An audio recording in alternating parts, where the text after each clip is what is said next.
ವೀಕ್ಷಕರೇ, ಯುರೋಪ್ನಲ್ಲಿ ಅಳವಡಿಸಿರುವ ಸ್ಪೀಡ್ ಬ್ರೇಕರ್ ಎಷ್ಟು ಅದ್ಭುತವಾಗಿದೆ ಅಂದ್ರೆ ರೂಲ್ಸ್ ಬ್ರೇಕ್ ಮಾಡಿದವರಿಗೆ ಮಾತ್ರ ಈ ಸ್ಪೀಡ್ ಬ್ರೇಕರ್ ವರ್ಕ್ ಆಗುತ್ತೆ. ಅದು ಹೇಗೆ ಅಂದ್ರೆ 70 ಸ್ಪೀಡ್ ಗಿಂತ ಹೆಚ್ಚಾಗಿ ಗಾಡಿ ಚಲಾಯಿಸಿದರೆ ರೋಡ್ನ ಪಕ್ಕದಲ್ಲಿ ಅಳವಡಿಸಿರುವ ರೆಡಾರ್ ಸಿಸ್ಟಮ್ ನಲ್ಲಿ ರೆಕಾರ್ಡ್ ಆಗುತ್ತೆ. ನಂತರ ಸ್ಪೀಡ್ ಬ್ರೇಕರ್ ಆಕ್ಟಿವ್ ಆಗಿ ಸ್ಪೀಡ್ ಆಗಿ ಬರುವ ಕಾರ್ಗೆ ಜೋರಾಗಿ ಹೊಡೆತ ಬೀಳುತ್ತೆ. ಆದರೆ ಎಮರ್ಜೆನ್ಸಿ ವೆಹಿಕಲ್ಸ್ ಗಳು ಎಷ್ಟೇ ಸ್ಪೀಡ್ ಆಗಿ ಬಂದರೂ ಕೂಡ ಈ ಸ್ಪೀಡ್ ಬ್ರೇಕರ್ ಆಕ್ಟಿವ್ ಆಗೋದಿಲ್ಲ. ವಿಡಿಯೋ ಇಷ್ಟ ಆದ್ರೆ ಲೈಕ್ ಮಾಡಿ. ವೀಕ್ಷಕರೇ, ಈ ವ್ಯಕ್ತಿ ಆಕ್ಸಿಡೆಂಟ್ ನಲ್ಲಿ 2 ಕಾಲನ್ನ ಕಳೆದುಕೊಂಡಿರ್ತಾನೆ. ಈ ವ್ಯಕ್ತಿಯ ಫ್ರೆಂಡ್ ಈತನ ಆಸೆಯನ್ನ ಪೂರೈಸಲು ತನ್ನ ಅರ್ಧ ದೇಹವನ್ನ ಬೆಡ್ಶೀಟ್ ನಿಂದ ಕವರ್ ಮಾಡಿಕೊಳ್ತಾನೆ. ನಂತರ ಈತ ತನಗೆ ಪುನಃ ಕಾಲು ಬಂದಷ್ಟೇ ಖುಷಿಯಾಗಿ ಡ್ಯಾನ್ಸ್ ಮಾಡಲು ಶುರು ಮಾಡ್ತಾನೆ. ನಿಜಕ್ಕೂ ಸೆಲ್ಯೂಟ್ ಈ ರೀತಿಯ ಫ್ರೆಂಡ್ಸ್ ಅನ್ನ ಪಡೆಯೋಕೆ.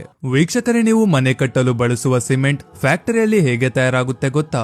ಸಿಮೆಂಟ್ ಅನ್ನ ತಯಾರಿಸಲು ಮೊದಲಿಗೆ ದೊಡ್ಡ ದೊಡ್ಡ ಬೆಟ್ಟಗಳನ್ನ ಬಾಂಬ್ ಹಾಕಿ ಬ್ಲಾಸ್ಟ್ ಮಾಡಲಾಗುತ್ತೆ. ನಂತರ ಸುಣ್ಣದ ಕಲ್ಲು, ಜೇಡಿ ಮಣ್ಣು ಮತ್ತು ಶೇಲ್ ಅನ್ನ ಲಾರಿಗಳ ಮುಖಾಂತರ ಫ್ಯಾಕ್ಟರಿಗೆ ತರಲಾಗುತ್ತೆ. ನಂತರ ಇದರ ಜೊತೆಗೆ ಜಿಪ್ಸಮ್, ಕ್ಯಾಲ್ಸಿಯಂ ಆಕ್ಸೈಡ್, ಸಿಲಿಕಾ ಇವುಗಳನ್ನ ಮಿಕ್ಸ್ ಮಾಡಿ 1450 ಡಿಗ್ರಿ ತಾಪಮಾನದಲ್ಲಿ ಬಿಸಿ ಮಾಡಲಾಗುತ್ತೆ. ಈ ಪ್ರೋಸೆಸ್ ನ ಬಳಿಕ ನಾವು ಮನೆ ಕಟ್ಟಲು ಬಳಸುವ ಸಿಮೆಂಟ್ ತಯಾರಾಗುತ್ತೆ.